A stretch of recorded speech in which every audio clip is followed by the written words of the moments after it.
Paz e graça, abençoados. Mais uma vez estamos aqui, para compartilharmos a palavra de Deus. Na última reflexão que nós fizemos, irmãos, nós falamos da substância do Evangelho, em que consiste esse Evangelho, certo? E anunciamos também que hoje estaríamos falando sobre a autoridade, a fonte da palavra que nos dá a autoridade para falarmos desse Evangelho. E de antemão nós vamos dizer que a fonte é a Bíblia, não há novidade em relação a isso. Os irmãos que têm acompanhado desde o início têm visto que nós temos, têm visto e ouvido que nós temos anunciado a palavra, não é isso? O Evangelho, mostrado os textos, inclusive da quarta ou foi quinta edição em diante, nós colocamos na tela os textos que aqui estamos afirmando, para que os abençoados, tanto os que aqui estão presentes, os irmãos que nos acompanham, certo? Como também os abençoados que estão ao alcance que estão acompanhando por intermédio do canal da Graça, possam acompanhar e saber, certo? Qual é a nossa perspectiva, com que autoridade nós estamos falando, certo? É a Bíblia, certo? Mas até aí, abençoados, e hoje o tema nosso é justamente esse, a perspectiva da Bíblia, certo? Segundo a visão da graça, ou seja, qual é a nossa perspectiva, certo? Os irmãos que creem na palavra da graça, no Evangelho da graça, por eles são iluminados. Que perspectiva nós temos da Bíblia Sagrada? Porque, abençoados, eu acho que é muito importante esse tema de hoje, ser aqui até, vamos dizer, um divisor de águas, sabe? Um divisor de águas, tanto para quem acompanha, para os irmãos que vêm, para saber realmente qual é a nossa proposta, o que é que nós anunciamos, com a autoridade de quem, e com, claro que de Deus, sobre todas as coisas, e assim, mais escriturística, com que autoridade, baseado, fundamentado em quê? Em quê? Bom, dizer que na Bíblia não é novidade, eu dizer a vocês aqui que eu estou fundamentado na Bíblia, e trazer textos e provar, como eu tenho procurado fazer com cuidado, para que os abençoados acompanhem, tanto aqui os presentes como os que estão nos ouvindo, acompanhem e vejam que nós estamos nos baseando na Bíblia. Mas até não é novidade, abençoado, porque eu não conheço um pregador do Evangelho que não esteja baseado na Bíblia.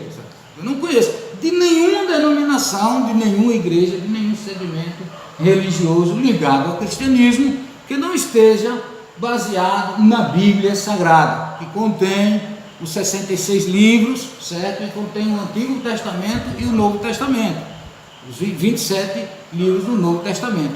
Então, todos nós nos baseamos na palavra. Mas com que perspectiva? Essa é a questão. Esse aqui é o ponto. O que vocês vão ver, talvez alguns até me chamem de herege, mas como eu tenho dito aos irmãos, não é essa a nossa preocupação. A nossa preocupação quando iniciamos a pregar o Evangelho não é com a nossa imagem, não é com o que as pessoas vão pensar de mim. O meu sentimento quando eu prego, quando eu anuncio essa palavra, é para que os filhos de Deus sejam iluminados, aqueles que estão se sentindo, sentindo assim uma ausência, uma falta de algum conhecimento. Quem estiver também satisfeito e bem no seu segmento religioso, nós não temos nada a ver com isso aqui. Aqui não é comércio, não estamos disputando pessoas, estamos simplesmente proclamando verdades, é diferente, certo? Quando é uma coisa que nós temos deixado muito claro aqui, que o pregador do Evangelho da Graça, ele não está aqui, por exemplo, tentando enredar as pessoas, lançando sofismas, ideias para poder aprisionar o pensamento das pessoas, certo? Ele não joga laço, ele simplesmente lança sementes, ele proclama a verdade. Então nós não temos essa preocupação de agradar a A ou a B, mas assim, temos também a preocupação do sentimento, do desejo de ver os filhos de Deus serem iluminados, certo? Porque desde o início nós temos afirmado isso aqui, abençoados, o que vai fazer você usufruir a graça de Deus, a graça que é de Deus para você, o que vai fazer você usufruir ou não, vai ser o seu entendimento, não é isso? A gente usufrui, tudo acontece, se dá no âmbito do entendimento, nosso relacionamento com Ele. Onde é que está a inimizade? Onde é que está o problema? O problema está no entendimento, certo? A inimizade com Deus, entre Deus e o homem, está no entendimento. E é justamente aí onde opera o Evangelho da Graça, certo? onde opera o Evangelho da Graça. E nós o anunciamos por meio da Bíblia Sagrada. Nós não temos outra fonte. É bom que se diga, né? As pessoas se estranham, é coisa nova, heresia, o que é que está acontecendo? Porque não entendem. É normal, o ser humano, quando não entende uma situação, um acontecimento, é normal que ele estranhe, certo? Mas não, veja bem, abençoado, eu ainda não disse nada novo aqui, ou seja, novo no sentido de que não tenha sido escrito. Vocês entendem? Eu não tenho proclamado aqui coisa, por exemplo, que Samuel escreveu, que alguém novo, alguém apareceu aí nesses últimos dias e escreveu. Eu tenho anunciado aqui, vocês têm acompanhado a Bíblia. Agora, voltando à questão do nosso tema hoje, sobre que perspectiva, e eu acho que é justamente aí vai fazer uma diferença. Muita gente está pregando a Bíblia, mas não com a perspectiva do Evangelho da Graça, à luz do conhecimento da graça. E eu acredito que vai escandalizar de início quando nós começarmos a falar que perspectiva é essa. Vamos falar aqui da nossa primeira perspectiva, certo? Quando começamos a compreender, a ser iluminado em torno da graça, a primeira perspectiva que nós passamos a ter da Bíblia, abençoado, e vai ser uma mudança de visão, porque nós não vamos entender em graça a Bíblia como sendo toda ela a infalível palavra de Deus, como nos diz o dogma da religião. Vocês estão entendendo? Estamos falando da Bíblia, toda ela como a infalível palavra de Deus, certo? A inerrante palavra de Deus. Existe um dogma, né? A Bíblia é a inerrante palavra de Deus, de Gênesis até a última letra do Apocalipse. Na letra, ela toda é a infalível palavra de Deus. Nós em graça não temos essa perspectiva, abençoados, e calma, vamos estar explicando como e porquê, mas nós não vamos enganar os filhos de Deus com essa falsa perspectiva, porque todas as denominações religiosas chamadas cristãs que eu conheço, todas elas, embora lá nos seus seminários se discute essa questão se a Bíblia ela é a palavra de Deus ou se ela contém a palavra de Deus, se discute isso em seminário, mas não traz esses assuntos para a igreja, os irmãos que frequentam a igreja, ou seja, eles acham que os irmãos iriam se escandalizar, até porque, abençoado, a Bíblia Sagrada, desde a sua canonização, principalmente o Novo Testamento, nós estaremos falando posteriormente sobre esse assunto, porque o assunto é denso, é comprido, mas ela desde o seu início também ela teve, ela foi utilizada como um instrumento de controle social. Se vocês forem observar o início da igreja cristã, abençoados, a proporção que eles foram se desvencilhando do judaísmo, certo? A proporção que eles foram se desviando daqueles ensinos lá do judaísmo, que tinha como a base, o fundamento, a lei, os profetas e os salmos, eles foram ficando assim sem uma escritura, certo? Tipo canonizada, uma escritura, uma base de autoridade escriturística para formar a nova igreja cristã, a igreja gentílica. E esse desenrolar aí, meus irmãos, do início do Novo Testamento, durou aí cerca de mais de 300 anos, porque desde o início, desde quando ele começou a ser escrito, por exemplo, as cartas de Paulo, se os irmãos não sabiam, as cartas do apóstolo Paulo foram as primeiras escrituras do Novo Testamento, está entendendo? Logo no início dos anos 50, na década de 50 da era cristã, Paulo começou a escrever suas cartas. Até então não existia nenhuma escritura do Novo Testamento. E outra, Paulo não tinha a intenção de estar escrevendo, ele não tinha o entendimento de que ele estava escrevendo 14 cartas que iriam compor um Novo Testamento que seria canonizado já depois do século IV, através depois do concílio de Nicéia, não foi bem esse o próximo concílio, certo? E sobre a influência dos chamados pais da igreja, né? Um dos mais influentes foi o bispo Eusébio de Cesareia, mas não é o nosso caso agora contar a história do cristianismo. Nós só estamos querendo afirmar aqui o seguinte, que a nossa perspectiva em graça a respeito da Bíblia não é de que toda ela seja a palavra de Deus, não, abençoado. Nós concordamos que a Bíblia contém a palavra de Deus, ela contém a revelação divina, mas também ela contém o elemento humano. Vocês entendem? Ela contém o elemento humano, ou seja, o ser humano que escreveu, certo? Uma outra coisa que não é muito esclarecido nas igrejas, a Bíblia ela contém no Antigo Pacto, no Antigo Testamento, leis, profetas e salmos, não é isso? Que o próprio Jesus, ele faz menção dessas escrituras como inspiradas e como aquelas escrituras que testificavam dele próprio, não é isso? Vocês cuidais nelas a vida eterna, porque são elas que testificam de mim. São essas escrituras, através da lei dada a Moisés, dos profetas e dos salmos, que testificam do Messias, de Jesus Cristo. Então ele faz menção a essas escrituras. Mas além das escrituras, leis, profetas e salmos, você tem livro de reis, crônicas, vocês estão entendendo? Vocês têm vários livros que só contam, tem como finalidade ali, contar a história do povo de Israel. Vocês entendem? Então, quando nós falamos que não acreditamos que a Bíblia seja toda ela a palavra de Deus, aí nós vamos agora ter que suportar uma enxurrada, vamos assim dizer, de teólogos, de argumentos, certo? Que irão, não, mas esse rapaz está falando aí heresia, está enganando o povo, né? Isso que ele está dizendo vai desvirtuar, porque cada um agora vai para a Bíblia e vai escolher o que é ou não a palavra de Deus, certo? Pode causar divisão. Abençoados, desde quando a Bíblia foi canonizada, ela como um todo, né? Porque o Antigo Testamento já era canonizado, desde quando ela foi canonizada, a partir do 4º século da era cristã para cá, eu pergunto a vocês, houve unidade na mentalidade da igreja cristã? Eu pergunto a vocês, deixou de ter qualquer dúvida, qualquer problema, qualquer dissidência no meio cristão, porque a Bíblia foi canonizada? Porque o objetivo da canonização do Novo Testamento foi esse, para que os cristãos ali do Império Romano se unissem em torno de uma autoridade só, de uma doutrina só, porque havia muitos desvios também, entendeu, irmãos? Havia muitos desvios, outros que não eram nem heresias, mas foram perseguidos porque não aceitaram a oficialização do cristianismo, foram perseguidos até a morte, e portanto seus ensinamentos não chegaram até nós, né, porque foram mortos. Mas, abençoados, eu pergunto a vocês, desde a canonização, a partir do 4º século da era cristã, até os nossos dias, está existindo unanimidade, unidade de pensamento na chamada igreja cristã, no segmento religioso que se formou a partir dali, chamado cristianismo? Abençoados, a gente não vai nem muito longe para dizer que não, né?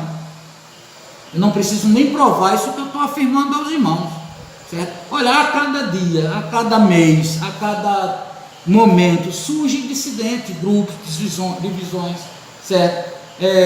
Igrejas novas, né? Até o irmão, quando chegou de perto, o irmão Samuel, perguntaram se o irmão Samuel está fundando uma igreja nova. Absolutamente, irmãos, até porque a igreja de Jesus somos nós, ninguém funda essa igreja, está entendendo?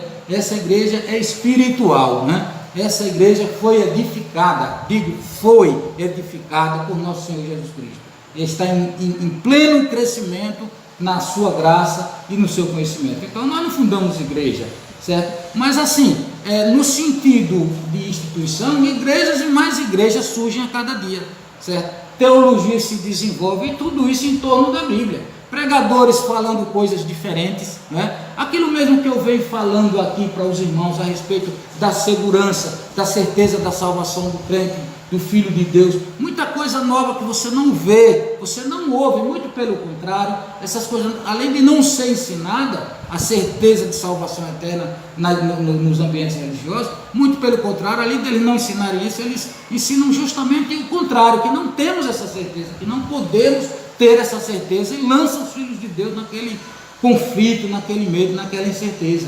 Então, abençoados, esses dogmas a respeito da infalibilidade da Escritura, da inerrância da Escritura, sem discriminar o que é a palavra de Deus na Bíblia e o que é a participação do homem, a parte histórica, a perspectiva humana, que aqui também é colocado, vocês estão entendendo? O contexto histórico e cultural da época. Irmãos, tem igrejas aí, em pleno dia de hoje, em pleno século XXI, certo? Que ainda exige de mulher, por exemplo, que elas entrem com véu nos seus templos para adorar a Deus, abençoados.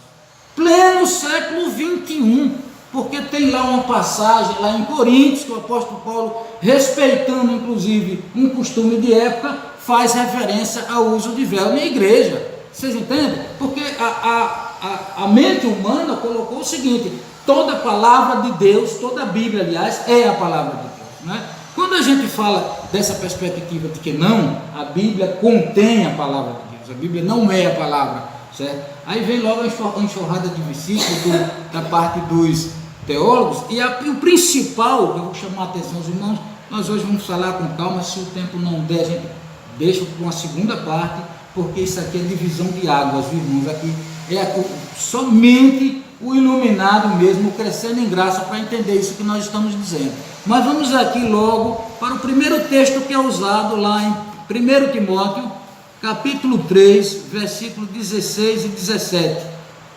1 Timóteo, perdão, viu, irmãos, é segundo, eu já me atrapalho com essa ordem. É 2 Timóteo, capítulo 3, versículo 16 e 17. Quando você cita dessa forma, sabe, abençoados, olha, a Bíblia ela não é a palavra de Deus na sua totalidade, ela contém a palavra. O primeiro texto que o teólogo, né, o defensor da teologia humana, ele traz para rebater essa nossa afirmação é 2 Timóteo 3, 16 e 17, que diz assim, olha, vamos lá: toda a escritura divinamente inspirada é proveitosa para ensinar, para redarguir, para corrigir, para instruir em justiça, para que o homem de Deus seja perfeito e perfeitamente instruído para toda boa obra. Vocês estão entendendo? Toda a escritura. Então, como é que ele está dizendo aqui? Primeiro, abençoados, escritura aqui, esse aqui é um erro histórico muito interessante que tem acontecido, porque escritura aqui não está se referindo ao Novo Testamento. Olha, só para os irmãos terem uma ideia, quando o apóstolo Paulo escreve 2 Timóteo, aliás, de todas as suas cartas, elas estão situadas entre o início dos anos 50, a década de 50 depois de Cristo, certo? Até os anos 65, a década de 60 depois de Cristo, a metade da década de 60.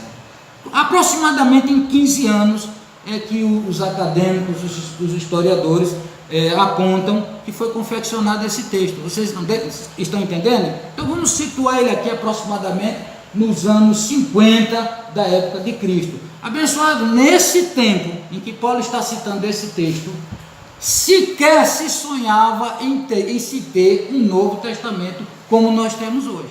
Aí quem quiser vai estudar a história eclesiástica, a história da igreja cristã, que você vai ver o que é que eu estou dizendo. Sequer se sonhava, não existia um Novo Testamento, vocês estão entendendo? Ou seja, não existia a Bíblia como ela está em nossas mãos hoje, certo? O que existia era a lei, os profetas e os salmos, que era tido por Jesus, que foi ministro da lei, nós vamos ver isso ainda nessa palavra, certo? Pelos seus apóstolos e por todos os judeus, como as escrituras sagradas deles. Eles não tinham uma Bíblia como nós temos hoje, pessoal. A Bíblia como nós temos hoje, primeiro e Antigo e Novo Testamento, ela só vai ser confeccionada a partir do 4º século da era cristã. Antes disso existiam muitas dúvidas ainda sobre quais os livros que iriam compor e os livros que iriam ficar de fora, certo? Do chamado cânon sagrado. A história é comprida, é muito grande, eu posso até depois estar falando aqui para os irmãos aos poucos, mas o certo é, esse texto não está falando da sua Bíblia, nem da minha Bíblia, da Bíblia tal como nós temos, irmão. Esse texto aqui, que se refere a toda a escritura inspirada, está se referindo à escritura que Jesus e os judeus usavam como escritura sagrada da religião judaica, certo? E a gente sabe, por exemplo, que a lei hoje, pela graça a gente sabe disso, que a lei, ela não nos transforma, não é isso? A lei não nos transforma, a lei não nos torna uma nova criatura, não é isso? Quem nos torna uma nova criatura é a graça de Deus, mediante a operação do Espírito Santo de Deus, pela fé em Jesus Cristo, não é isso? É até uma profissão de fé aí, isso que eu estou dizendo aqui, certo? Mas a lei, ela tinha a função de quê, abençoados? De aio, de tutor, de mestre. E qual é a função do aio, do tutor e do mestre? Corrigir mesmo, é instruir no caminho, não é isso? Ou vocês acham que, por exemplo, quando um rico, nós temos aqui explicado sobre isso, sobre Gálatas capítulo 4, versículo 1, o herdeiro enquanto menino e nada difere do escravo, não é isso? Mas está debaixo de tutores. Então, quando um nobre paga um tutor, institui um tutor para cuidar dos seus filhos, é justamente com o interesse, com o intuito de educar, de corrigir, de redarguir, certo? E a escritura do antigo pacto, abençoado, que trouxe a lei de Moisés para nós, tinha essa finalidade. Então por isso que o apóstolo está dizendo, toda a escritura divinamente inspirada, tem mais isso. Aqui, abençoado, se você for ter, assim, se desvencilhar do sentimento religioso e for olhar para esse texto com calma, sem sentimento religioso, você não está dizendo aqui, ele não está afirmando que toda a escritura que exista seja inspirada por Deus, não. Ele está dizendo que toda a escritura que é inspirada por Deus, que é divinamente inspirada, ela tem essa finalidade de corrigir, de instruir em todo o bom caminho.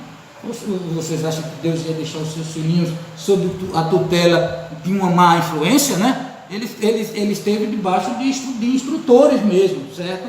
De instrutores que o orientavam em todo o seu caminho, no caminho do Senhor, certo? Então a perspectiva que nós temos da Bíblia, abençoado, não é que ela seja toda ela a palavra de Deus, nós não temos nenhum problema em dizer isso.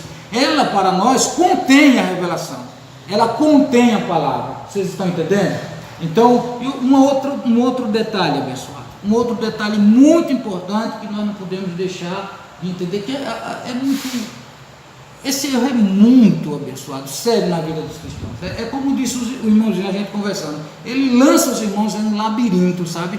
É uma coisa que os irmãos ficam sem saber o que é. Por exemplo, o fato de um ser humano, um filho de Deus, um profeta, o próprio Paulo, os próprios profetas, terem sido inspirados por Deus para nos transmitir de Deus uma mensagem, também não faz da palavra dele, tudo que ele diz ou pensa, a vontade divina, não, abençoado. Vocês estão entendendo onde eu quero chegar? Temos dois problemas com a perspectiva da Bíblia. Primeiro, a gente não pode simplesmente ignorar que ela foi escrita por homens e que teve a influência da época, a influência histórica, e até livros que não tiveram finalidade de inspiração, livros históricos e que compõem a Bíblia, Reis, Crônicas e vários outros, certo? E vários outros. Mas, abençoados, mesmo aquela parte inspirada por Deus, onde os profetas receberam a palavra do Senhor e nos transmitiram, certo? Isso não significa dizer que aquele profeta que assim recebeu essa palavra, a palavra e o pensamento dele se tornou na íntegra a palavra de Deus, não, abençoado. Inspirar uma pessoa a dar um recado, inspirar uma pessoa a transmitir a sua palavra, como foi o caso de Deus, não faz dessa pessoa a palavra de Deus personificada. Vocês estão entendendo? É só para ter uma ideia, mas para não ficar muito no falar, nós vamos pegar outro texto aqui, certo? Eu disse aqui que estaríamos nos baseando na perspectiva da Bíblia. Então vamos ver o que a Bíblia diz sobre ela mesma. Olha, vamos a Coríntios, abram aí por favor, pessoal. 1 Coríntios 7,12. 1 Coríntios 7,12, Paulo está falando de uma série de normas, de procedimentos em relação a como o jovem deve se portar, o marido com sua mulher, enfim, ele está dando uma série de instrução baseada ainda na lei. Lembre que 1 Coríntios, Paulo diz o quê? Eu ainda preciso falar como a meninos, porque um crescendo em graça, cheio do Espírito de Deus, ele não precisa nem de certos detalhes de como ele se conduzir na vida, na sociedade, porque Deus é quem o inspira. Mas quando se trata de ainda meninos no entendimento, pessoas que ainda não amadureceram, precisam de certas orientações. Mas eu quero chamar a atenção dos irmãos para o versículo 12 do capítulo 7, certo? Observe que em meio a essas explicações, Paulo diz aqui no versículo 12 do capítulo 7 de 1 Coríntios: mas aos outros digo eu, não o Senhor. E aí ele continua descrevendo, quem quiser ler depois o que é que ele está dizendo, que não é o caso aqui do nosso assunto, certo? Ele vai estar aqui dando várias orientações. É o versículo 12 do capítulo 7 de 1 Coríntios. Ele diz assim: mas aos outros digo eu, não o Senhor. E aí continua escrevendo a sua carta. E olha que ele escreve muita coisa dizendo que não é o Senhor que está falando. Vocês entendem, pessoal? Olha, aqui o que o apóstolo está dizendo, irmão, sou eu que estou falando. Vocês entendem? Eu é que estou dizendo, não o Senhor. Não é pelo fato de Paulo ter dito que Deus revelou a ele sua graça, seu evangelho, que tudo que ele escreveu agora foi Deus falando para ele. Vocês entendem? Aqui nesse caso específico, Coríntios capítulo 7, versículo 12, ele deixa muito claro isso, irmãos. Não é o Senhor que está dizendo isso. Digo eu, escreve, e é Bíblia. Vocês estão entendendo? Essa aqui é uma parte da Bíblia que nós podemos dizer aqui, não é a palavra do Senhor. Ora, o próprio autor está dizendo isso. Vocês estão entendendo? Não é Samuel que está dizendo, não é ninguém que está interpretando. É o próprio escritor da Bíblia, nesse caso aqui o apóstolo Paulo, que está deixando isso escrito e ainda sendo muito claro. Olha, isso aqui quem está dizendo não é o Senhor, sou eu que estou dizendo, certo? Mas aí os irmãos que não têm essa capacidade, viu, pessoal? Uma das capacidades que o ensinamento da graça desenvolve nos irmãos é essa distinção. Nós vamos continuar falando sobre isso. Essa distinção do que é na Bíblia a palavra de Deus e o que não é, abençoado. Porque até muitos irmãozinhos têm até aterror, vou usar até essa expressão, aterrorizado a consciência um dos outros, certo? O irmão pega um texto aqui sem discriminar se é Deus que está falando, se é o próprio autor que está falando, sem discriminar de que aliança faz parte, também é muito importante, sem discriminar se é a parte histórica, se está tratando de fundamentos humanos, de cultura, ou se lei mesmo de Deus, sem fazer discriminação nenhuma. Simplesmente o irmão pega no texto, até porque, infelizmente, a maioria dos seus instrutores não são instruídos nessa palavra mesmo, em graça, não tem essa perspectiva, e aí você precisa ver, né? É horrível, eu já participei, viu, pessoal? Estou falando porque já participei, mas Deus colocou no meu coração, acredito eu, e eu não participo mais dessas coisas. Mas você precisa ver a discussão de dois religiosos, por mais irmãos que sejam, abençoados que sejam, se você não sair de perto, pode até sair, parece até que vai sair tapa, abençoado. Sai faísca, porque um segura aqui em um texto, outro segura em outro texto, e cada um está aqui, está escrito, está provado, e outro está provado, e quem está de fora, abençoado, fica mais em dúvida ainda, porque o que é que está se provando? Então não é somente eu dizer que eu estou baseado na Bíblia, certo? E sobre que perspectiva? Eu tenho dito aos irmãos que a perspectiva do Evangelho da Graça a respeito da Bíblia é diferente, é diferente. A gente reconhece que ali também Deus se revelou, mas a gente reconhece que o elemento humano também está ali. E a própria Bíblia fala isso dela própria, né? Vamos assim dizer, né? Porque aqui nós estamos usando o exemplo de um dos grandes autores do Novo Testamento, não é isso? O apóstolo Paulo, que nós tomamos inclusive como referência, certo? Olha, irmãos, sobre essas coisas, digo eu, não o Senhor. E aí sai escrevendo coisas que depois o irmãozinho vai pegar ali, ó, tá vendo? Está na Bíblia, tá vendo que está escrito? E aí vamos usar essa expressão, esfrega no rosto do outro, né? Tome aqui, olha, a Bíblia, está aqui na Bíblia, e agora? É Deus que está falando. Como diz, a Bíblia aberta, fechada é um livro, ela aberta é a boca de Deus. Depende do texto, abençoado, que você está lendo, certo? Porque eu não vou ler, por exemplo, 1 Coríntios 7, 12, e nessas condições existem vários textos, certo? 1 Coríntios 7, 12, vou dizer, é aqui a boca de Deus que está falando para mim, quando o próprio autor está me dizendo, me advertindo que é ele que está dizendo, e não Deus. Vocês estão entendendo, abençoados? Então é necessário termos essa perspectiva, e nós estaremos falando mais a respeito desse assunto no decorrer das nossas preleções aqui, certo? Não vai parar por aqui, mas assim, logo de início, é bom que se saiba que nós temos a Bíblia como um livro que contém a palavra, e não um livro que é no todo a sua palavra, porque precisamos respeitar essa questão do que é história, certo? Precisamos respeitar essa questão do que é a opinião do próprio escritor, a opinião pessoal dele, como Paulo teve cuidado de deixar registrado em 1 Coríntios 7, 12, certo? Está aí para todo mundo ver. Enfim, vários outros fatores abençoados que é necessário para que o Filho de Deus entenda a perfeita, a verdadeira perspectiva da Bíblia Sagrada. Uma outra coisa, um outro grande erro, além dessa interpretação, nós nos referimos a 2 Timóteo 3, 16 e 17,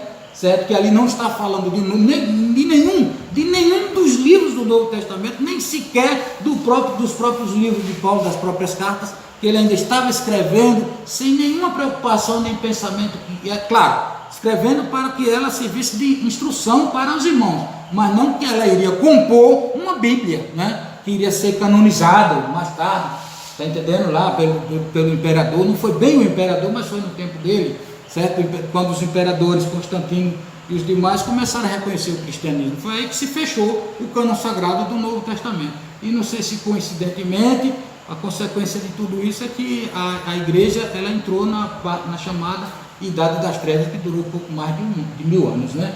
Então, abençoados, Paulo não tinha essa ideia. Mas um outro grande erro histórico, sabe? Isso aqui choca com os pais da igreja. Uma vez eu falando sobre isso, e isso não vem de mim não, viu, pessoal? Eu vou ter aqui a humildade de dizer aos irmãos que isso e tudo isso que eu estou passando para os irmãos, aprendi através do ministério da graça, do qual eu faço parte, é claro, certo? Mas assim, pedindo a direção de Deus para também tirar as minhas conclusões, é claro. Mas não vem de mim não. Então, logo no início, eu conversando com um pastor, porque eu era pastor da Igreja Batista aqui no estado de Sergipe, aqui em São Cristóvão, certo? Estou dizendo isso porque tem alguns irmãos que podem estar acompanhando no canal e não me conhecerem, né? Então, logo quando nós tivemos acesso a esse tipo de entendimento, eu conversando com um pastor da minha ordem na época, certo? E ele me repreendeu, assim, não foi arrogantemente, né? Mas assim, um pouco até de deboche. Chegou para mim e disse: vem cá, você se acha mais sábio, mais entendido do que os pais da igreja? Foram muitos os teólogos, foram muitos os pais da igreja abençoados que discutiram, que tramaram que a colocação dos livros, quais os livros que ficariam na Bíblia, quais os livros que sairiam, qual a ordem desses livros, qual o título que esses livros iriam tomar. Tudo isso quem decidiu, ou quem decidiram, foram os pais da igreja, certo? Entre eles, um dos bispos muito conhecido na história, que escreveu muito a história da igreja cristã e citou aqueles pais do primeiro século, que eles não deixaram muita coisa escrita, mas Eusébio de Cesareia é um dos que escreve, sabe, como uma coisa se deu. E aí, abençoado, por esses pais da igreja, certo, foi que foram formados o cânon do Novo Testamento, como nós o conhecemos hoje, começando por Mateus, Marcos, Lucas e João, chamando esses livros de o Evangelho de nosso Senhor e Salvador Jesus Cristo. Não são os 4 evangelhos, não é isso que a gente escuta? Esse é um outro grande, vamos assim dizer, um outro grandíssimo erro histórico, abençoados, certo? E que eu acredito que ajudou muito em levar a igreja para esse labirinto que ela está hoje, viu? Acredito, abençoado. Foi chamar esses 4 livros de o Evangelho de nosso Senhor Jesus Cristo, certo? Eu vou aqui só mostrar aqui para os irmãos um detalhe, mas antes disso eu vou dizer que eles podem até ter evangelho, mas não o evangelho da graça, vocês entendem? Porque ele anuncia quem? Cristo aqui, enquanto esteve cumprindo a lei, vivendo debaixo da lei, do seu ministério terreno. Teve um ministério específico aqui, abençoado. Até a tomada de Jerusalém no ano 70, a queda completa do templo, certo? Até esse ponto aí, aqui, abençoado, eles tinham, vamos assim dizer, um ministério a ser cumprido, certo? Eles tinham que sair proclamando a chegada do reino, não é isso? Tinham que sair divulgando, abençoado, que Jesus Cristo era o Messias vindo de Deus mesmo, para salvar a humanidade. Embora eles entendiam de um jeito, eles entendiam mais como um Messias político, certo? E Jesus Cristo, vamos ver lá Mateus capítulo 10, vamos ver Mateus capítulo 10, Jesus Cristo quando chamou os seus discípulos, os 12, essa é uma outra distinção que o sistema religioso não passa nem perto, não faz, ou porque não sabe, ou se sabe alguma coisa não quer passar para a igreja. Mateus capítulo 10, a partir do versículo 5, veja que interessante quando Jesus Cristo chamou os seus discípulos, viu?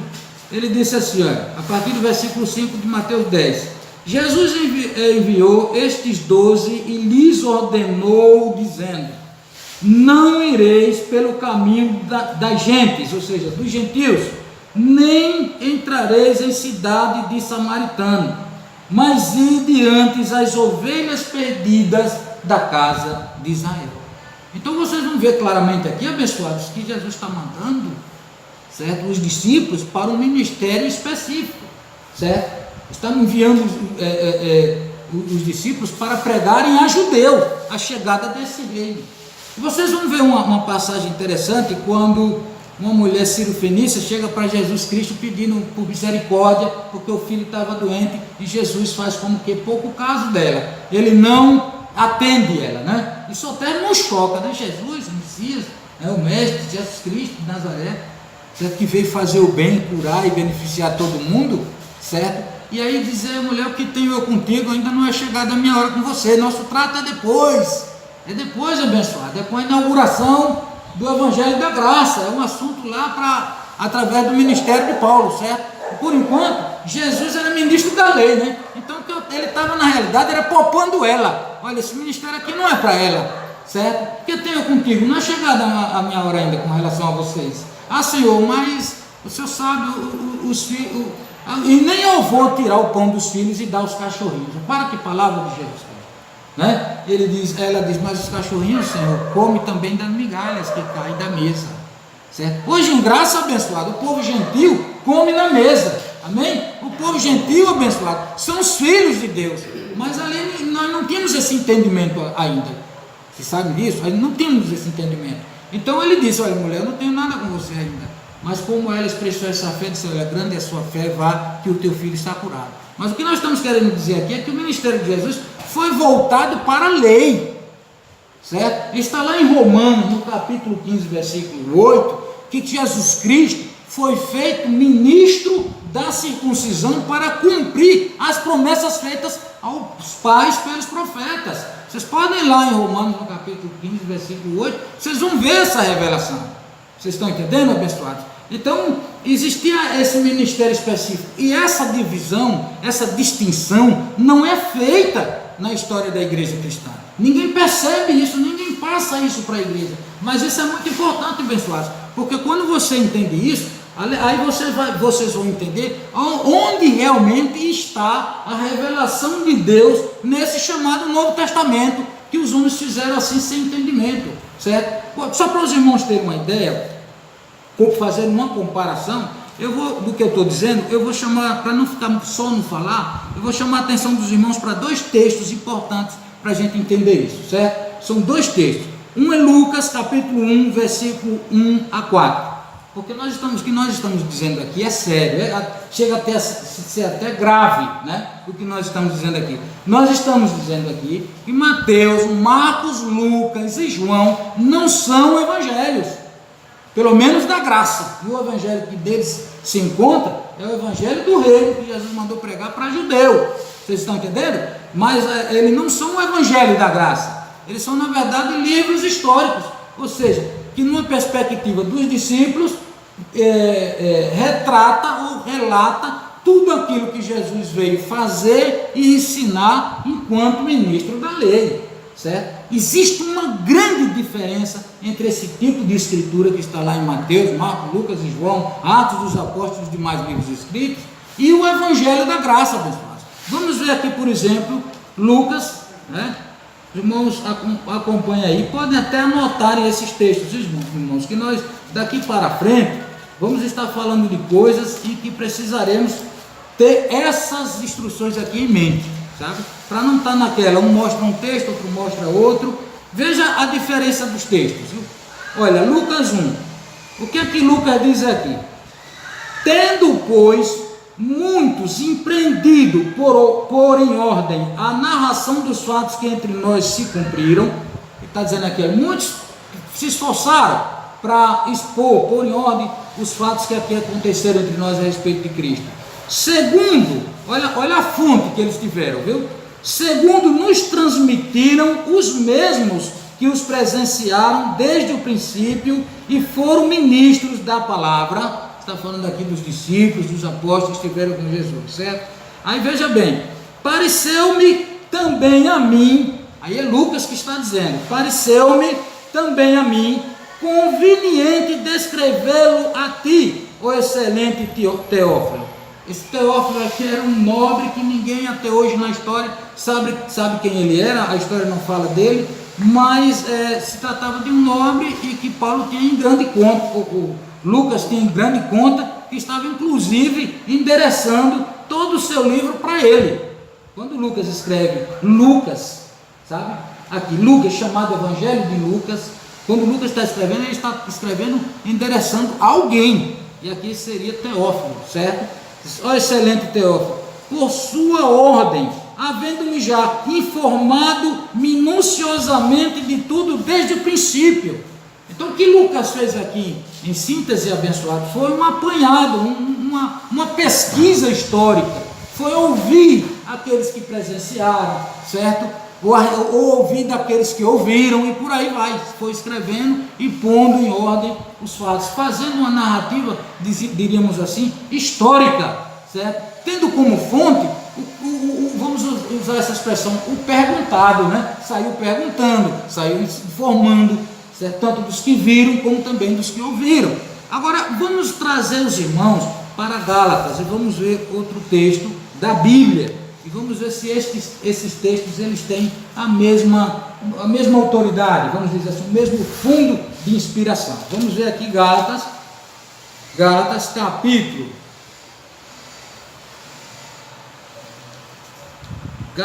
capítulo 1, viu, irmãos? Vamos ler a partir do versículo 11. O 11 já nos esclarece a questão. 11 e 12. Aqui é o apóstolo Paulo escrevendo aos Gálatas. Os irmãos estão lembrados do texto que acabamos de ler agora, Lucas capítulo 1, de 1 a 4, Lucas dizendo que fez uma pesquisa, saiu consultando a um e ao outro, inclusive os apóstolos que ouviram, para poder narrar aquilo que ele estava falando. Agora veja o que é que Paulo diz daquilo que ele está pregando ou escrevendo. Mas faço-vos saber, irmãos, que o evangelho que por mim foi anunciado, interessante que ele traz a responsabilidade para si, né? Não é o evangelho que foi anunciado por qualquer um, não. É o evangelho que por mim foi anunciado. Gálatas capítulo 1, versículo 11. Ele não é segundo os homens. Olha, o evangelho que eu estou anunciando não é segundo os homens. E veja de quem ele aprendeu, ou de quem ele ouviu, ou de quem ele recebeu. Está no 12, porque eu não recebi, nem aprendi de homem algum, mas pela revelação de Jesus Cristo. Abençoados, qual foi a fonte de Lucas? Pesquisa. Qual foi a fonte de Paulo aqui? A revelação direta de nosso Senhor e Salvador Jesus Cristo. Nós vamos estar falando mais disso, abençoado. Isso aqui é só uma abertura, certo? Mas é daqui, dessa comparação, por exemplo, claro que temos mais afirmações a fazer, mas é a partir dessa comparação que nós já começamos a dizer que o verdadeiro evangelho da graça do nosso Senhor e Salvador Jesus Cristo nos foi revelado por Paulo e não por Lucas. Vocês estão entendendo? É isso que nós estamos mostrando aqui, é isso que a própria Bíblia está falando dela própria. A revelação de Cristo foi pregada por Paulo e não por Lucas. E aí, abençoado? E está todo mundo na Bíblia. Está tudo escrito, abençoado. E aí? Foi pregado por Paulo, é ele que está dizendo, olha, não recebi de homem nenhum não, abençoado. Aqui é uma fonte primária, você está entendendo? Até em história mesmo, os escritos de Paulo, ele é tido como mais digno, em história, ele é tido como mais digno de confiança, em termos de ser fonte primária, abençoado, porque ele era autônomo mesmo, ele escrevia aquilo que ele sentia que recebeu de Deus, e escrevia aquilo, e foi o primeiro a escrever para as igrejas, a orientar as igrejas a respeito do Evangelho. Porque o ensinamento, eu tenho dito aqui aos irmãos, desde a minha primeira pregação, o ensinamento que eles tinham, irmãos, até então, era com base no antigo pacto, era com base na antiga aliança.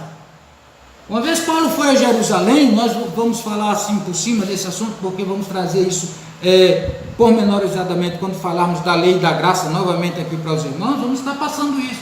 Mas uma vez Paulo chegando em Jerusalém, Tiago, não o apóstolo, mas o irmão de Jesus, que não sei por quantas ele assumiu a liderança da igreja, que nem apóstolo ele era. Vocês sabiam que o Tiago, a quem se atribui aquela epístola pastoral que está lá no cânon do Novo Testamento, inclusive foi questionado, muito questionado no início do século, se aquela carta deveria estar ali, sabiam disso?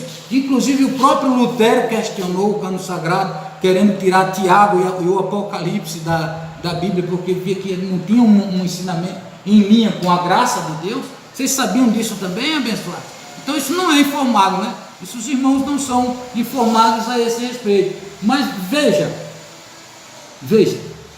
quando o apóstolo Paulo fala do evangelho que ele está pregando, é de um evangelho que ele recebe por revelação de nosso Senhor e Salvador Jesus Cristo. Até então, o que os discípulos tinham, abençoados, era isso que eu queria dizer aqui aos irmãos. O que se formou ali na comunidade cristã primitiva, que é essa igreja que os irmãozinhos do sistema têm até saudades, né? Querem até voltar para os primórdios, não é isso? Aquela igreja era judia, irmão. Ali eram chamados cristãos judaizantes. Eles ainda viviam. Quando Paulo chegou em Jerusalém, certo? E se encontrou ali com os discípulos, Tiago chamou e disse: olha, é o seguinte, Tiago, é o seguinte, Paulo, estão dizendo a seu respeito, certo? Que você anda pregando e desfazendo e afastando os irmãos, dizendo que não é mais necessário cumprir a lei de Moisés, certo? É isso que estão dizendo de você. Mas sabe o que acontece, Tiago, ou Paulo? Tiago falando para Paulo, sabe o que acontece?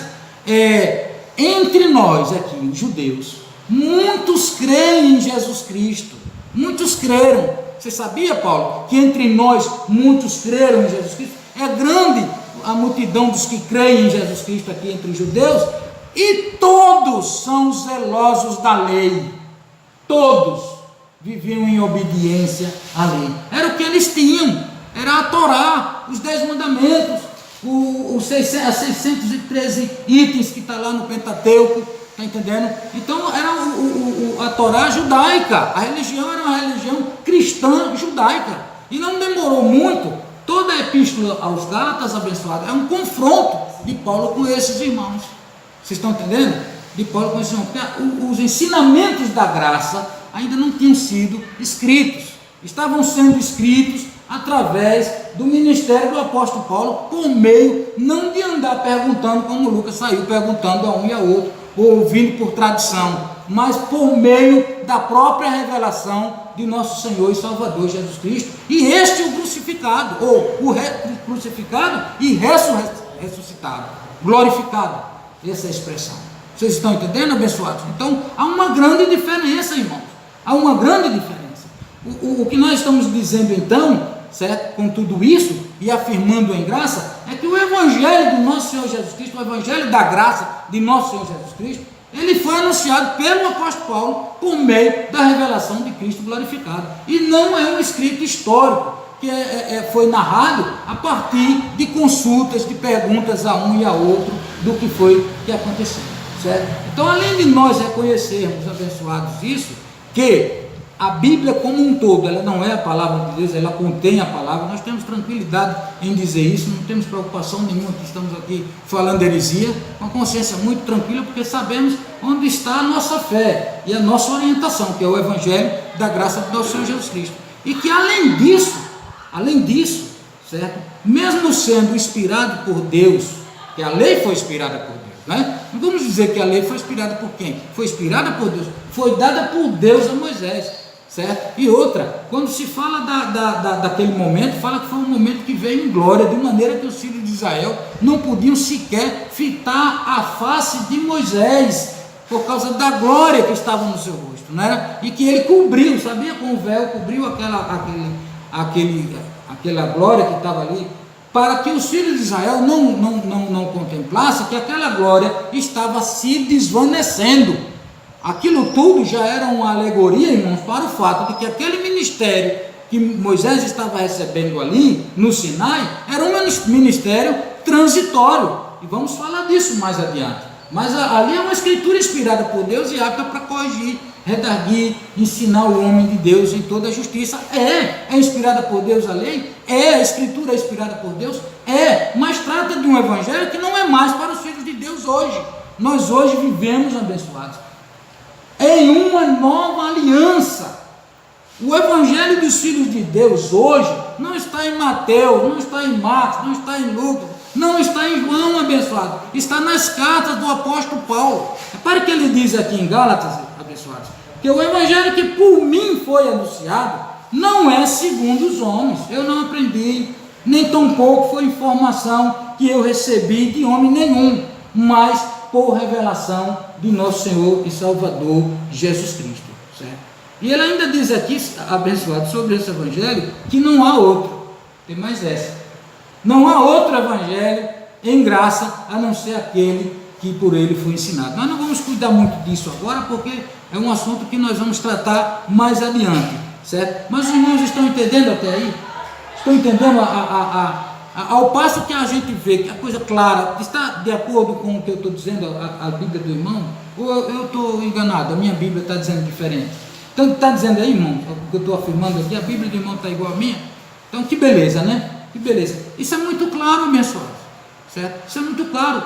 Não adianta eu sair dizendo aqui, olha, a Bíblia ela é toda a palavra de Deus, certo? E depois agora começar a arrumar um textozinho aqui, outro ali, para poder colocar coisas que na verdade não são para nós, certo? Para os irmãos terem uma ideia, são duas visões aqui, mesmo sendo de Deus, mesmo vindo de Deus, mas a Bíblia nos passa duas visões, uma visão de Deus em relação à antiga aliança e outra visão de Deus em relação à nova aliança, além da história, certo? Além da participação e concepção humana que aqui tem, que são muitas. Agora nós não temos nenhuma preocupação em relação a isso, porque nós lemos na Bíblia sobre a ótica da nova aliança, nós lemos a Bíblia sobre a ótica do Evangelho da Graça revelado ao apóstolo Paulo. Então nós não estamos descartando aqui a Bíblia, mas nós estamos aqui mostrando que a perspectiva, a ótica que um filho de Deus precisa ter para poder não entrar num labirinto interminável de contradições, é a ótica do Evangelho da Graça revelado ao apóstolo Paulo, e que por ele foi deixado muito claro que, está entendendo, abençoado, que o Evangelho que por ele foi anunciado não é segundo os homens, mas nos veio por intermédio da revelação de nosso Senhor e Salvador Jesus Cristo, certo? Então daqui para frente, quando nós estivermos aqui falando de Evangelho, nós não estamos falando de Mateus, nós não estamos falando de Marcos, nós não estamos falando de Lucas, não estamos falando de João, nós estamos falando das cartas escritas ao apóstolo Paulo, certo? E ainda tendo o cuidado de observar quando ele está falando dele próprio e quando ele está nos transmitindo a revelação divina, e acompanhado por fé, abençoado, não temos como errar. Vocês estão entendendo?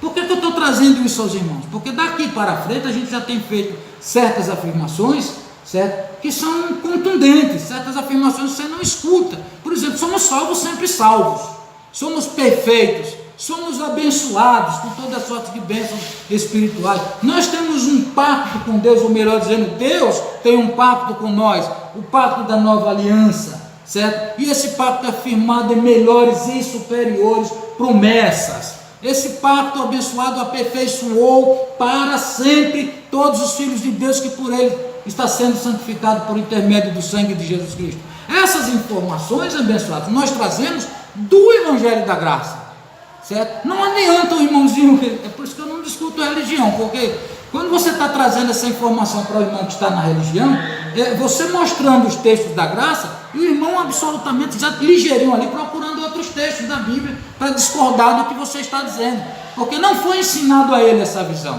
foi dito a ele que toda a Bíblia é a palavra de Deus, certo? Ora, mas se eu estou me baseando na palavra de Deus e os irmãozinhos todos estão também, então o que é que está acontecendo? A Bíblia está se contradizendo?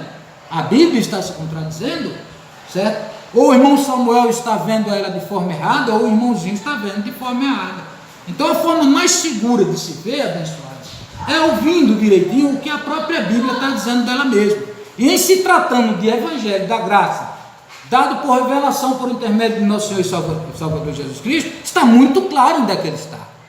Lucas não disse isso, está entendendo? Mateus começa falando de genealogia, somente Marcos é quem fala de um evangelho, mas nós vamos ver no conteúdo que é o evangelho da circuncisão, que é uma outra coisa, abençoados, que ninguém ensina nas igrejas, que existiram dois evangelhos naquela época, vocês estão entendendo? Os pactos ainda estavam se cruzando, que apesar de Jesus já ter morrido na cruz e consumado a nossa salvação no Calvário, abençoados, mas a igreja ainda estava, o templo de Israel, o templo judaico, ainda estava de pé até o ano 70 que foi destruído com a invasão de Jerusalém através do general Tito, mas até ali o templo estava de pé, o sacerdócio ainda estava de pé, os sacrifícios ainda eram realizados. Veja o que Tiago disse a Paulo, veja que quantos irmãos aqui estão crendo em Jesus Cristo dentre os judeus, mas todos são zelosos e praticantes da lei. Até o próprio Paulo, nesse momento, se os irmãos forem ler lá Atos dos Apóstolos, vamos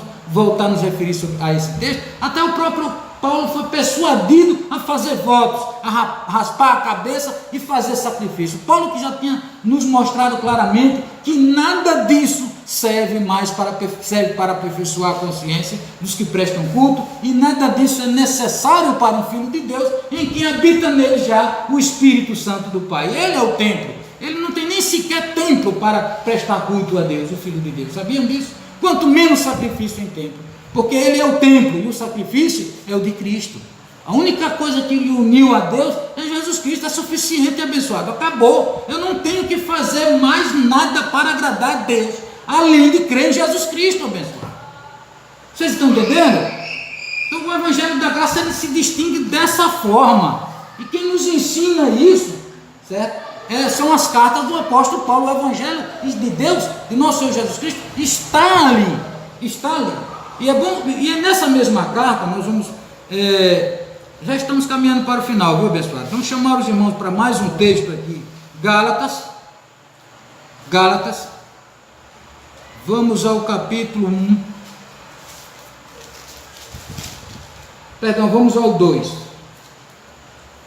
vamos ao 2, versículo 7 em diante.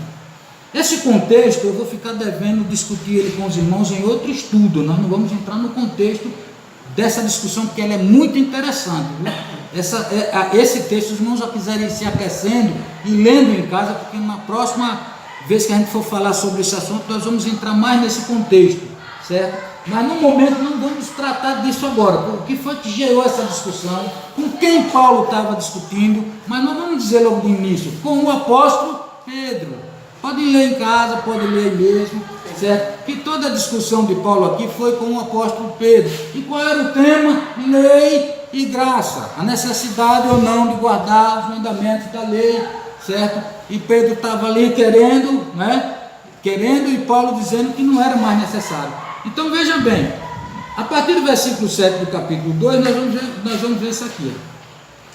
Antes, pelo contrário, quando viram que o evangelho da circuncisão me estava confiado, como a Pedro o da circuncisão. Veja bem, irmãos, vou ler novamente com calma, olha. O 7, antes, pelo contrário, quando viram que o evangelho da incircuncisão me estava confiado, como a Pedro o da circuncisão. Quantos evangelhos vocês estão vendo aí, irmãos?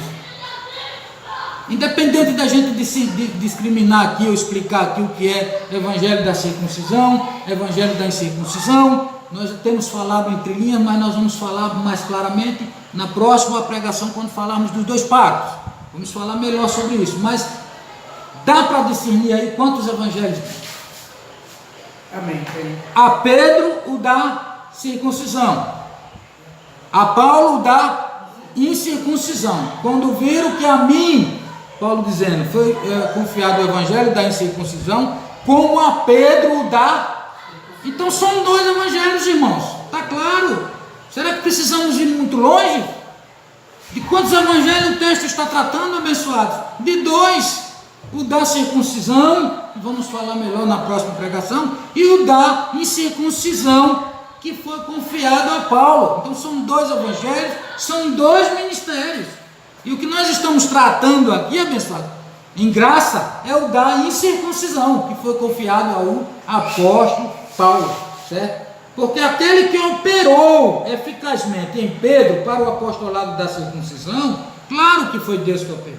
O próprio apostolado da circuncisão foi estabelecido por Deus também, abençoado, que é mostrado lá nos chamados evangelhos, Mateus, Marcos, Lucas e João, certo? Foi Deus que instituiu tudo ali. Cristo veio cumprir aquele ministério, certo? Inclusive se fazendo maldição por nós, e morrendo na cruz em nosso lugar. Então, claro que foi Deus que fez tudo aquilo ali, que operou. Nós não estamos aqui dizendo que os apóstolos Eles estavam afastados de Deus ou não cumpriram a missão divina. Cumpriram, mas não foi uma missão divina para nós hoje em graça, porque eu não sou judeu e nem o evangelho da circuncisão é para mim. Vocês estão entendendo, abençoado? Nem tampouco os irmãos. Esse é o ponto. O evangelho da graça é pregado para os gentios e nós somos gentios. E até judeu precisam se tornar gentios para aceitar esse evangelho. Ou seja, precisa se considerar como gentios, como incircuncisos, porque o evangelho aqui é da incircuncisão. E nós vamos falar sobre mais pormenorizadamente nas nossas próximas pregações. Mas ele diz aqui, porque aquele que operou eficazmente em Pedro para o apostolado da circuncisão, esse operou também em mim com eficácia para com os gentios. Para com os gentios.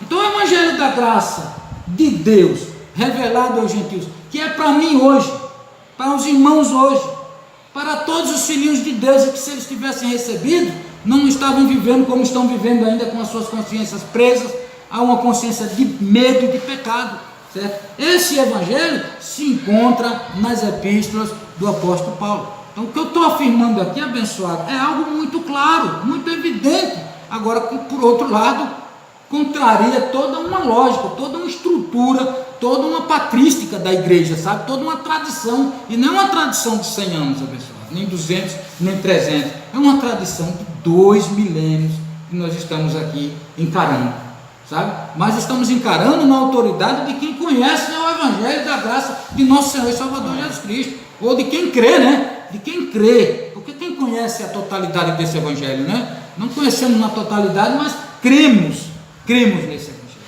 certo? E a partir do momento, vamos concluir aqui nessa parte, viu?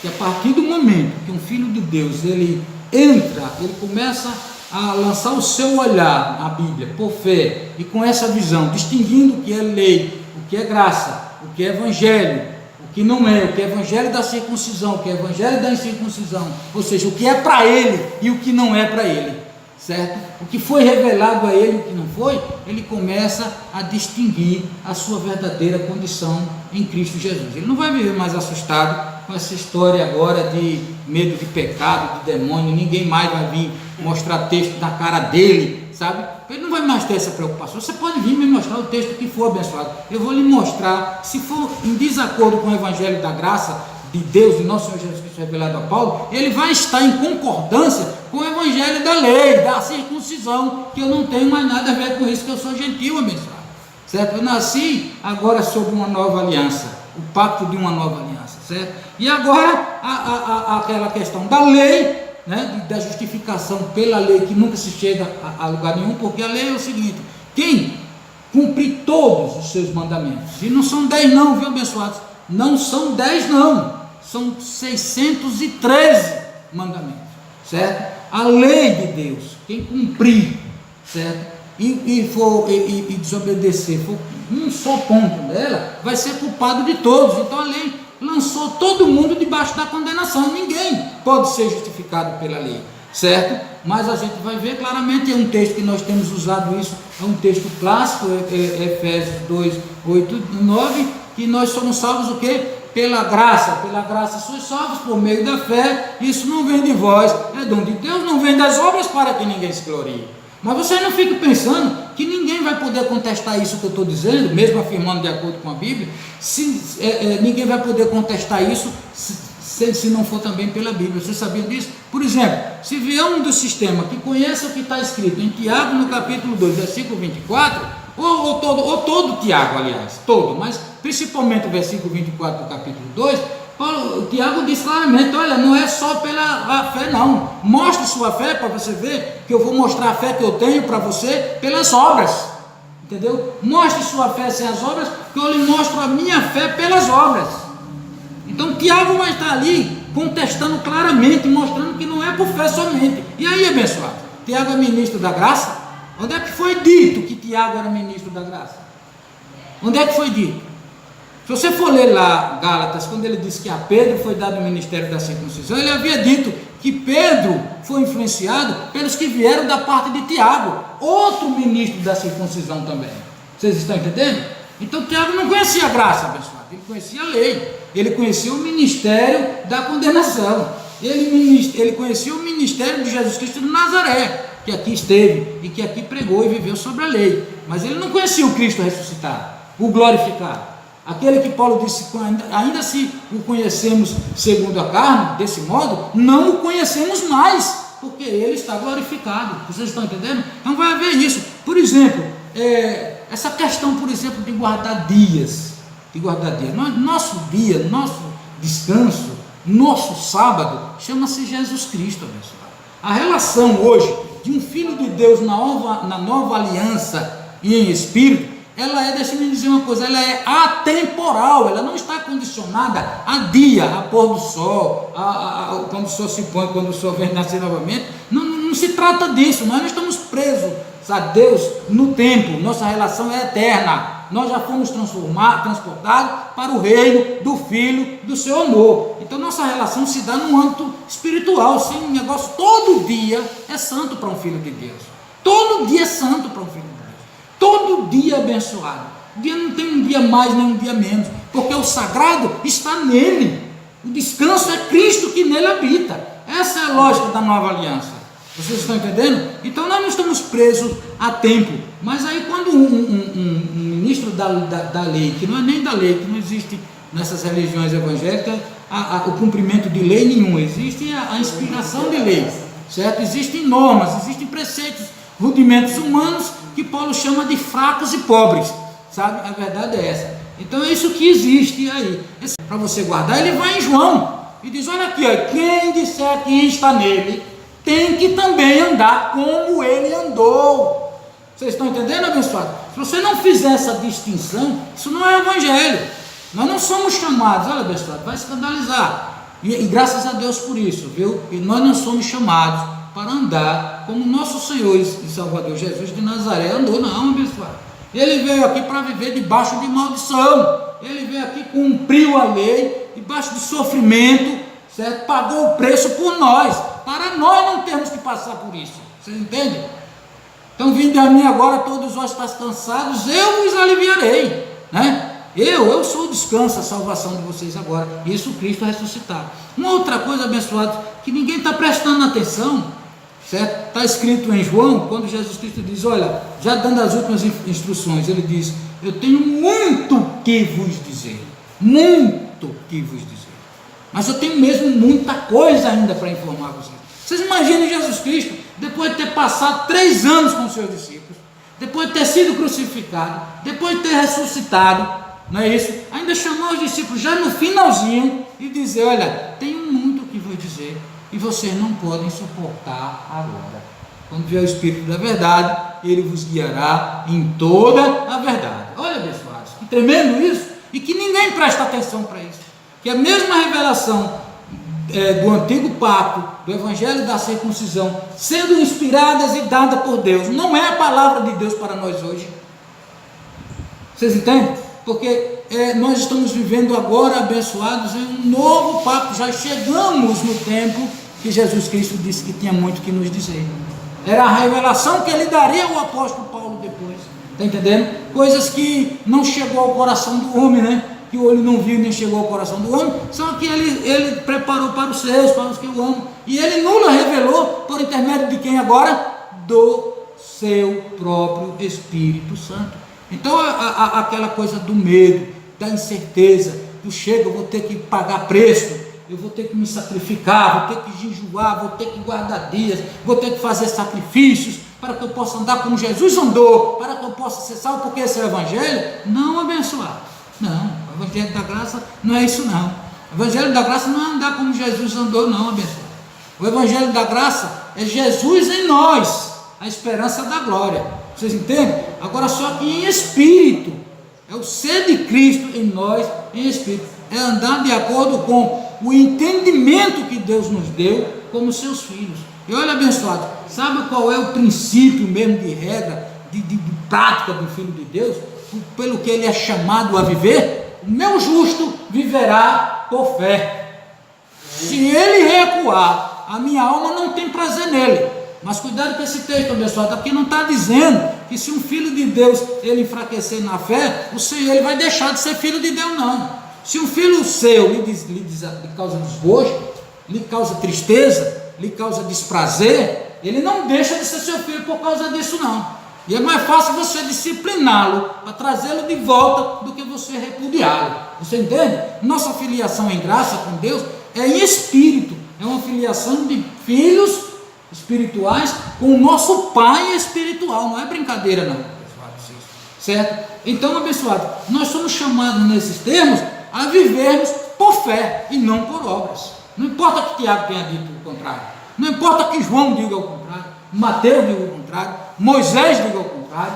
Vocês estão entendendo, abençoado? A essa altura do campeonato, deixa eu escandalizar mais um pouquinho, não importa nem que Paulo agora diga o contrário, porque ele ainda diz, ainda que eu mesmo, ou um anjo do céu, vos pregue um outro evangelho que não seja esse que eu vos estou ensinando, seja anátema.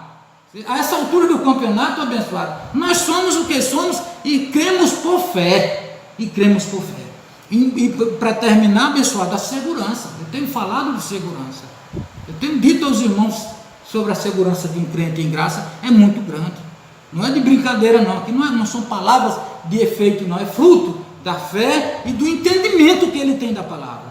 A irmã, eu tenho uma irmãzinha que ela não discute com ninguém, mas ela é educada e está aqui entre nós, a nossa irmã. Ela disse uma coisa, irmão, quando chega alguém em minha casa para falar da Bíblia, eu não vou nem discordar, nem expulsar de casa. Eu primeiro faço uma pergunta, tem certeza de salvação? Ah, mas irmã, não tem. Então não tem mais para onde ir, né? Não tem mais para onde ir. Não tem mais o que se falar. Abençoado, você pode vir lá para cá com uma lista de textos bíblicos que não tenha mais tamanho, com todo um sofisma, ensinamento humano, mas aquilo que você vai trazer não tem significado para um crescendo em graça, porque a palavra nos traz certeza, certo? Certeza. Então o que nós vemos aí são os filhos de Deus viverem debaixo de medo de uma entidade espiritual, de um demônio, de espíritos malignos ao seu derredor, e tudo isso ele vai encontrar na Bíblia. Certo? O apóstolo Pedro, que Paulo chama de ministro da circuncisão, ele diz que o diabo anda o quê? Vosso adversário é o vosso derredor, procurando vos destruir, querendo estragar. E aí, por conta disso, os irmãos que não sabem identificar esse texto como um texto antes da cruz, esse ensinamento como um ensinamento da circuncisão diante da cruz, antes que todos os inimigos de Cristo fossem colocados debaixo dos seus pés, e já foi, porque ele triunfou de todos na cruz, e isso nos está revelado, abençoados, está entendendo? Isso nos está claramente revelado. Então, não temos esse medo hoje, até porque, abençoados, adversário, nós não acreditamos numa entidade espiritual que tenha a atribuição divina, né? Porque para um diabo, um satanás, ou seja lá o que for, está tentando de uma vez, está ali cercando os milhares de filhos de Deus que existem no mundo, ele tem que no mínimo ter um atributo divino de ser onipresente, né? Porque pelo que eu sei, Deus é quem está em todos os lugares, não é isso? E não está ao nosso derredor, ele está dentro de nós. E ainda que existisse uma entidade, certo? Semideus, né? Semideus, vamos dizer assim, que tivesse essa capacidade de estar em todos os lugares, a onipresença que nós aprendemos a abençoar desde a escola dominical, de qualquer igreja, que é um atributo divino, e as pessoas estão dando ao diabo, né? Que está ao derredor aí, querendo tragar e perseguindo os filhos de Deus. E ainda que ele fosse um semideus, o que está em nós é maior do que o que está no mundo. O Evangelho deixa muito claro isso. Então o filho de Deus não tem por que ter medo de nada. Vocês acreditam nisso? Ele não tem que ter medo de nada, certo? É claro que quando eu for atravessar uma rua, eu vou olhar os dois lados, não vou estar em certos lugares onde eu possa sugestionar ser assaltado. Eu vou ter que me cuidar sobre isso aqui. Mas assim, no âmbito espiritual, abençoados, nada pode atingir o espírito de um filho de Deus assim redimido por meio do Evangelho da graça do nosso Senhor Jesus Cristo. E esse Evangelho, ele é conhecido, abençoado, não por aquele cânon sagrado que nos foi colocado, vamos assim usar uma expressão, de goela dentro, por intermédio da patrística da igreja, certo? Igreja, instituição, que nós conhecemos toda a sua história, né? Ou a parte dela, que é uma história negra, certo? O Evangelho de nosso Senhor e Salvador Jesus Cristo, abençoado, ele nos é revelado por intermédio do Espírito Santo, e foi dado, quer queira ou quer não, né? que achem bom ou ruim, foi dado ao apóstolo Paulo. Há quem nos acuse até de sermos seguidores de Paulo, é outro eu. Nós somos de Jesus Cristo, certo? Agora, os ensinamentos desse Cristo ressuscitado que veio a nós foi através do evangelho dado ao apóstolo Paulo. O evangelho que por mim foi anunciado. Não aprendi e nem recebi de homem algum, mas por revelação de Jesus Cristo. E é esse evangelho que nos mostra perfeitos, abençoados, salvos para sempre e assim unidos com Deus em um decreto irrevogável, imutável, que já está determinado pelo Pai. Amém, abençoados? Amém. Essa é a fé que nós anunciamos, abençoados. Essa é a palavra da graça. Amém. Amém.